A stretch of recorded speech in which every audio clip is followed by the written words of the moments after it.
Hello, नमस्कार दोस्तों। मैं जितेंद्र बेनीवाल आप सभी का स्वागत करता हूं एसपी लेसन्स के ऑनलाइन प्लेटफॉर्म पे। और आज हम जो टॉपिक लेके आए हैं वो लेके आए हैं इंडियन पॉलिटी का, भारतीय राज्य व्यवस्था का। भारतीय राज्य व्यवस्था की हमारी पहले क्लास आ चुकी है। हम उन्हें उसमें डिस्कस किया था कि कैसे बंगाल पर अधिकार करने की कोशिशें की जा रही है, कैसे बंगाल के स्वतंत्र नवाब बनते हैं। तो इस प्रकार से कहानियाँ बनती बनती हम पहुँचे थे कहाँ तक? हम पहुँचे थे 1757 तक। तो 1757 में हमने एंट्री कर दी थी, पहली जो हमारी क्लास थी। और आज हम 1757 से कंटिन्यू करने वाले हैं। मैंने बताया आपको 1756 में जब सिराजुद्दौला गद्दी पर बैठता है, तो सिराजुद्दौला गद्दी पे बैठने के बाद देखता है किसको? ये देखता है फ्रांसीसियों को और अंग्रेजों को। जब इनको देखता है और इसको पता चलता है कि इन्होंने क्या किया, किलेबंदी स्टार्ट कर दी। तो जैसे ही किलेबंदी स्टार्ट होती है, ये दोनों को धमकी देता है कि आप क्या करो, इस किलेबंदी को रोक दो। तो फ्रांसीसी तो इसको बंद कर देते हैं, लेकिन बात करें किसकी? अंग्रेजों की। ईस्ट इंडिया कंपनी की अगर हम बात करें तो ये किलेबंदी को रोकने के लिए बिल्कुल भी तैयार नहीं है। तो ये किलेबंदी को रोकने के लिए तैयार नहीं है, तो फिर आगे की कहानियां क्या बनती है? ये क्या करता है, जो सिराजुद्दौला है, कौन है? सिराजुद्दौला। ये सिराजुद्दौला क्या करता है? फोर्ट विलियम पर क्या कर लेता है? अधिकार कर लेता है। किस पे अधिकार करता है? फोर्ट विलियम पर। और कब करता है? 1756 में। तो 1756 में क्या किया इसने? फोर्ट विलियम पर अधिकार कर लिया। अब जैसे ही यहाँ पे इस टाइम पे अधिकार होता है, और यहाँ पे बात करें हम, यहाँ पर ये क्या कर लेता है सिराजुद्दौला? 146, किसको? 146 अंग्रेज अधिकारियों को क्या कर लेता है? ये बंदी बना लेता है। 146 अंग्रेज अधिकारियों को क्या कर लेता है? बंदी बना लेता है। और इन सबको एक कमरे में बंद कर देता है। क्या करता है? एक कमरे के अंदर इनको बंद कर देता है। और इस कमरे में इनको जब बंद कर दिया जाता है, छोटा सा कमरा होता है, इसमें बंद कर दिया जाता है। और अगले सुबह की अगर हम बात करें, तब इस कमरे का जब दरवाजा खोला जाता है, तो दरवाजा खोलने के बाद देखते हैं कि जो ये 146 व्यक्ति थे, इनमें से 123 व्यक्ति क्या होते हैं? 123 व्यक्ति मारे जाते हैं। 123 व्यक्ति की क्या हो जाती है? यहाँ पे मृत्यु हो जाती है। तो बंद किए थे कितने? 146। उसमें से थे घुटन की वजह से, सांस लेने में दिक्कत होने की वजह से 123 अंग्रेज अधिकारी चल बसे, ये अल्लाह को प्यारे हो जाते हैं। इसके बाद बात करें, जो इनमें से बचते हैं 23 सदस्य है, जो 23 व्यक्ति बचते हैं, इनमें एक व्यक्ति बैठा हुआ है, और उस व्यक्ति का नाम क्या है? उस व्यक्ति का नाम है होलवेल। क्या नाम है? होलवेल। और ये होलवेल बताता है कि ऐसे ऐसे हमारे साथ हुआ है, हमें बंदी बनाया गया है, एक रूम में रखा गया है। तो सिर्फ एकमात्र इतिहासकार कौन है? होलवेल है। ये भी इतिहासकार नहीं, अंग्रेज अधिकारी है। ये हमें जानकारी देता है इस घटना की। और जो ये पूरी घटना घटी है, ये 146 बंदी बनाए गए कमरे के अंदर, 123 मर जाते हैं। और इनका जो यहाँ पे प्रोसेस चलती है, इस घटना को नाम क्या दिया गया है? ब्लैक होल ट्रेजेडी नाम दिया जाता है। क्या नाम दिया जाता है? Black hole tragedy. इसको क्या बोलते हैं हम? काल कोठरी की घटना। क्या बोलते हैं? काल कोठरी की घटना। और एग्जामिनर क्वेश्चन पूछता है आपसे कि काल कोठरी की घटना कब घटती है? तो काल कोठरी की घटना घटती है कब? 1756 में।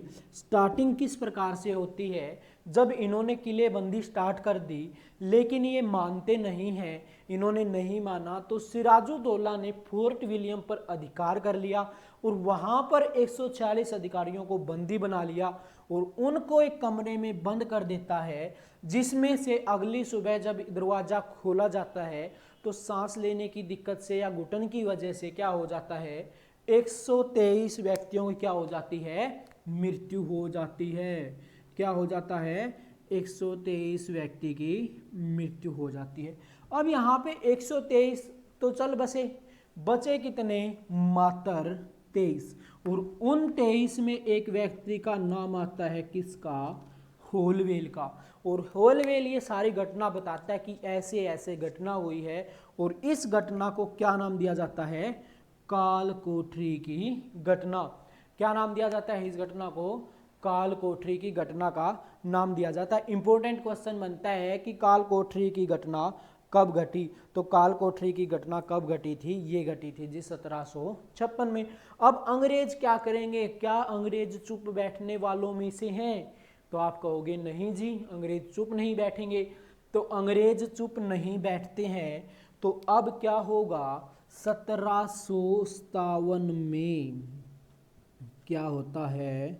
1757 में अंग्रेज चुप नहीं बैठने वाले हैं, तो 1757 में एक युद्ध होता है, इंपॉर्टेंट युद्ध है जो बहुत बार एग्जाम में पूछा जाता है। ये आपके हिस्ट्री में भी काम आने वाले टॉपिक हैं, और पॉलिटी की तो ये नींव रखने वाले हैं ही। तो 1757 में एक युद्ध होता है, बड़ा फेमस युद्ध है, जिसे हम किस नाम से जानते हैं? हम जानते हैं प्लासी के नाम से। बैटल ऑफ प्लासी, प्लासी का युद्ध। अब बात यहाँ पे ये आती है कि जो प्लासी का युद्ध था, ये प्लासी का युद्ध कब होता है? तो ये होता है 1757 में। किस किस के बीच होता है? यहाँ पे भी इंपॉर्टेंट क्वेश्चन बन जाता है। तो ये किस किस के बीच होता है? ये होता है सिराजुद्दौला। किसके बीच होता है? सिराजुद्दौला है एक तरफ तो, और दूसरी तरफ जो ईस्ट इंडिया कंपनी का नेतृत्व करता है, वो नेतृत्वकर्ता कौन है? वो कौन है? उसके बारे में भी क्वेश्चन कई बार पूछ लिया जाता है। तो आप बता दीजिए फटाफट से कमेंट करके वो व्यक्ति कौन है। नहीं तो मुझे तो बताना ही है कि वो व्यक्ति है रॉबर्ट क्लाइव। कौन है? Robert Clive. ये 2 से 3 सेकंड का टाइम मैंने इसलिए दिया कि आप इसको सोचने पे मजबूर हो जाओ और कमेंट कर दो वीडियो देखते देखते कि रॉबर्ट क्लाइव ने किया है। तो अब यहाँ पे बात ये आती है, इस युद्ध में पराजित कौन होता है? तो इस युद्ध में बात करें हम सिराजुद्दौला की, तो ये सिराजुद्दौला क्या हो जाता है? ये हो जाता है जी पराजित। क्या हो जाता है?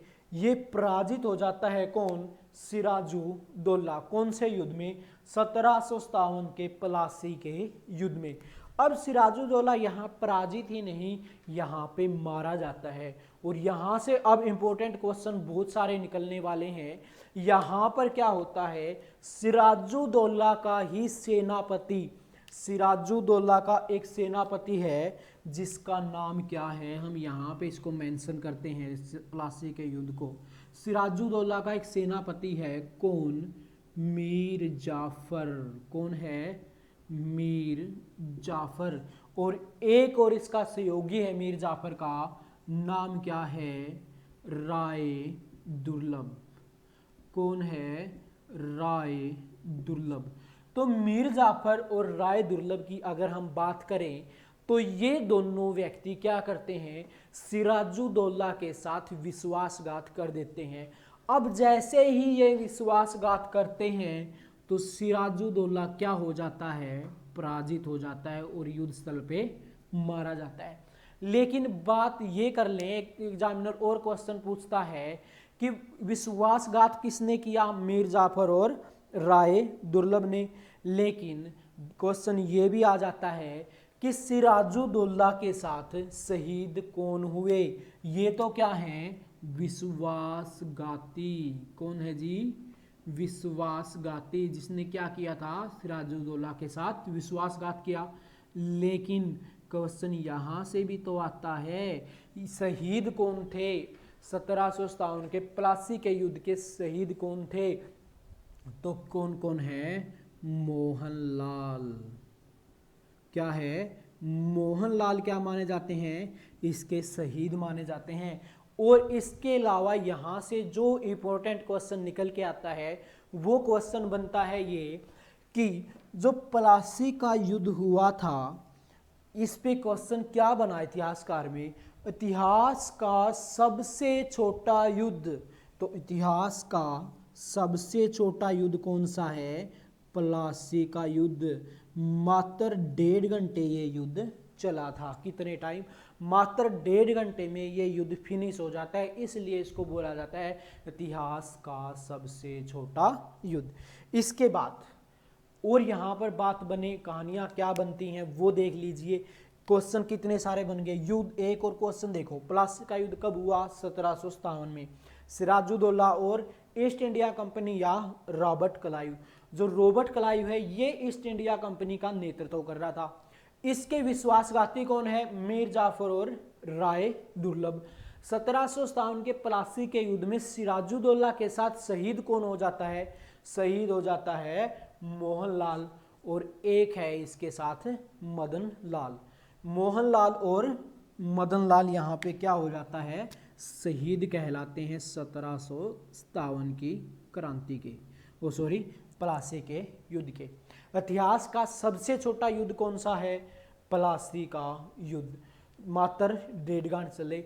इसके बाद इतिहासकार ये भी बताते हैं कि जब ये युद्ध चला हुआ था तो ये जो सिराजुद्दौला है इसने इन दोनों के सामने अपनी पगड़ी उतार के रख दी थी और कहा था कि भारत को बचा लो, आप मेरी सहायता कर दो, नहीं तो ये क्या करेंगे, ईस्ट इंडिया कंपनी वाले भारत को नहीं छोड़ने वाले हैं, भारत पे कब्जा कर लेंगे और यहाँ पे बहुत बुरी तरह से ये आतंक मचाने वाले हैं।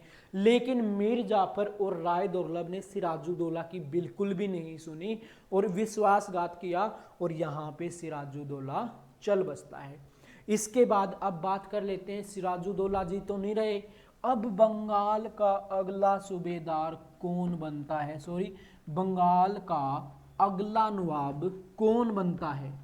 इंपॉर्टेंट क्वेश्चन यहां से भी आता है कि बताओ बंगाल का अगला नवाब कौन बनता है। तो बात करें हम किसकी? बंगाल के अगले नवाब की। 1757 में, बात कब की करें हम? 1757 से 1760, इस बीच यहाँ पर एक नवाब बनता है और वो नवाब कौन है? वो नवाब है मीर जाफर। कौन बनता है? मीर जाफर। अब मीर जाफर ने विश्वासघात ही किस लिए किया था? सिर्फ बंगाल का नवाब बनने के लिए। तो यहाँ पे मीर जाफर ने क्या कर दिया? नवाब बना दिया गया मीर जाफर। अब बात कर लेते हैं, मीर जाफर नवाब बनाया किसने? ईस्ट इंडिया कंपनी ने। किसने बनाया? ईस्ट इंडिया कंपनी ने। ईस्ट इंडिया कंपनी ने जब इसको नवाब बनाया है तो ये क्या रहेगा? ईस्ट इंडिया कंपनी के हाथों की कठपुतली बन के रह जाता है।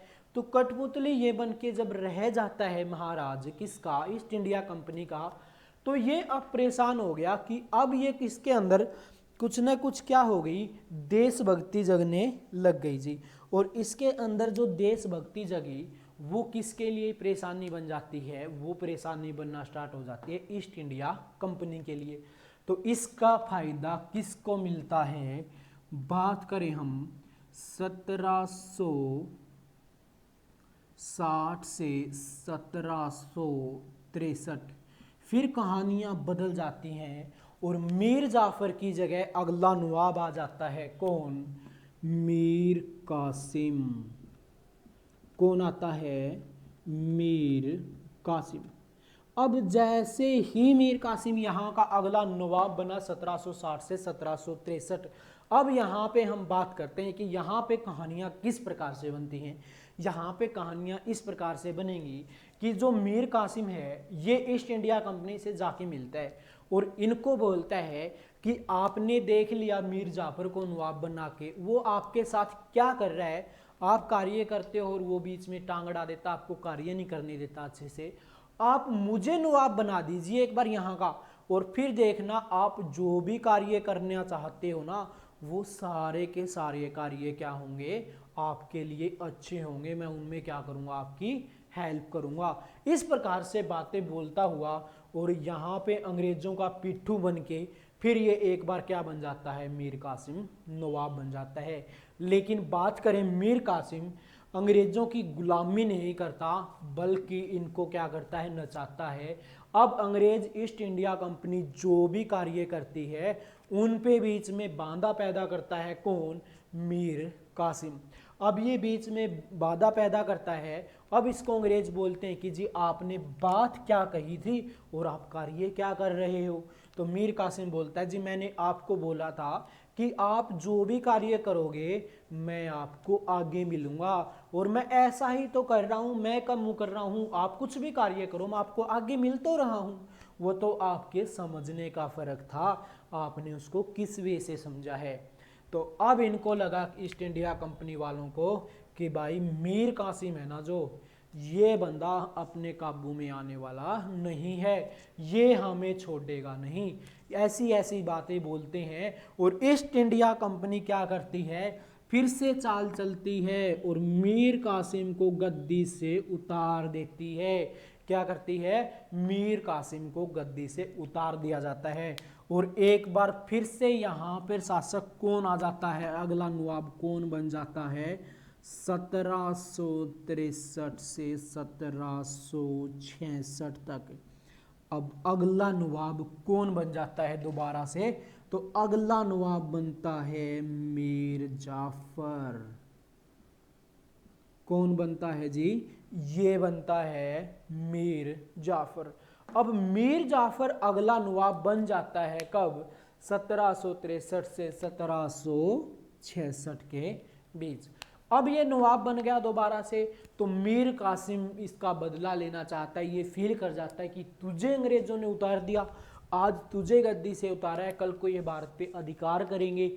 तो अब ये सोचता है कि मैं क्या करूंगा, मैं अंग्रेजों को यहाँ से खदेड़ के बाहर निकाल दूंगा। और अब ये योजना बनाना स्टार्ट कर देता है।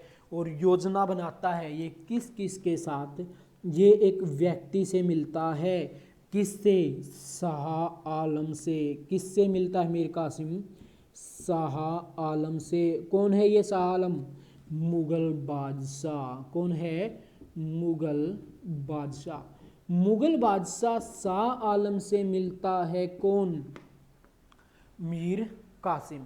इससे मिलता और इसको कहता है जी देखो आज भारत की स्थितियां क्या बनी हुई हैं, ये जो ईस्ट इंडिया कंपनी वाले हैं ये बंगाल पे अधिकार करना चाहते हैं और अपनी कोशिशों में ये कामयाब होते जा रहे हैं। 1757 के आप परिणाम देख लीजिए, किसकी वजह से, वो हमारी गलतियों की वजह से कामयाब होते जा रहे हैं। लेकिन मैं आपको बता दूं, अगर आप मेरे साथ आके मिलते हो, अगर आप मेरी सहायता करोगे ना, तो मैं इन अंग्रेजों को देश से निकाल दूंगा, आप मेरी सहायता करो।